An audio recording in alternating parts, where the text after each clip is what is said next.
Jesucristo, isa sa pinakakilalang pangalan sa mundo ng Kristyanismo. Natatanging persona para sa mga relihiyoso, subalit puno ng kontrobersiya ang buong pagkatao.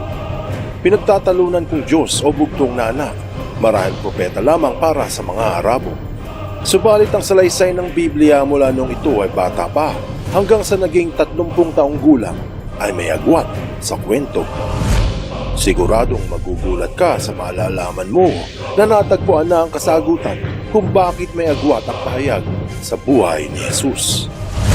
Mayroong mga naniniwala at marami din namang naghihinala. Ang tanong, totoo ba?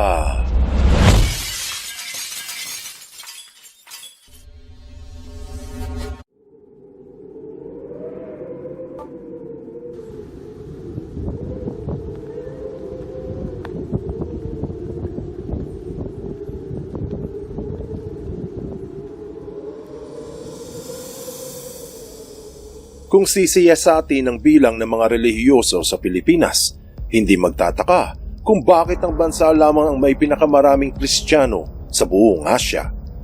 Hango sa mga pag-aaral, may mga 90% ng mga Pilipino sa bansa ang nabibilang na Kristiyano. Panglima sa buong mundo ang paniniwala na may pinakamalaking bilang ng mga tagasunod. Dinudumog ng ilang milyon ng mga pagsasalo at selebrasyon na may kinalaman sa pagkapanganak o sa kamatayan ng puno ng relihiyon. Ganun pa man, ang pinakamalaking pananampalataya sa bansa ay ilang daang taon nang may mga pinagtatalunan. Kasama sa mainit na debate ay ang pagkatao ni Jesus, Yehoshua, Jesus, Isa o Yahwashi. Sa anumang wika ang iyong kinikilala, siya ba ang lumikha o bugtong na anak o isang propeta ng Diyos? Ano't ano pa man ang kalalabasan, ang pagtatalo sa pahayag ng Biblia ay sigurado magpapatuloy hanggang sa katapusan ng mundo. Bukod dyan, sinundan pa ito ng mga malalalim na katanungan kung saan ang kasagutan ay mas maila pa sa kisap-matang bulalakaw.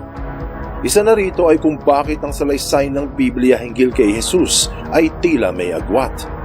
Mula noong kabataan, mga 12 taong gulang, parang naputol ang kwento at nagpatuloy lang nung ito ay may edad na 30 taong gulang, ang kontrobersyal na The Missing Years. Kung hindi ka pamilyar sa buhay ni Jesus, binanggit sa 2 kabanata ng libro ni Luke o Ebanghelyo ni Lucas, ang kwento ng Biblia sa mga araw ng kanyang kabataan ay natapos nung siya ay pumunta sa templo at kinamanghaan dahil sa kanyang kaalaman.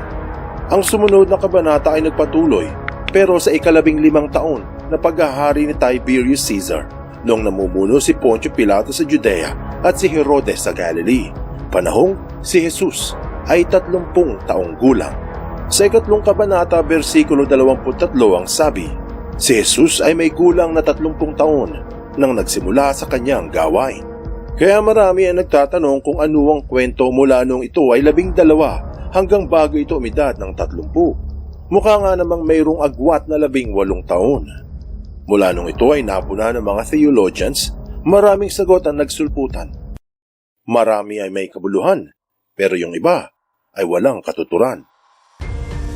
Marahil ay hindi mo napansin ang agwat na ito noon, o siguro nabaliwala ang katanungan dahil sa kulang ang oras o abala sa panahon. Pero minsan ang faith o pananampalataya, kung hindi bibigyang pansin ay maaaring tumila. Pero kung paggugugulan ng panahon at patitibayin ay mapapakinabangan sa oras na kailanganin.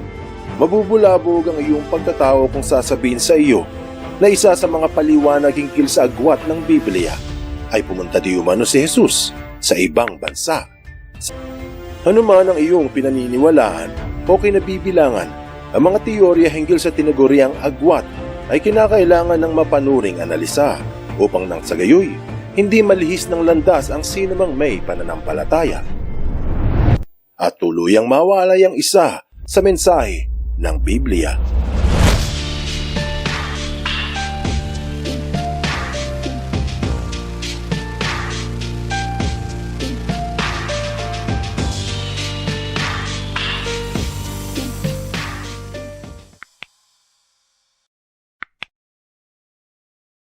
Saan nga ba nagpunta si Jesus?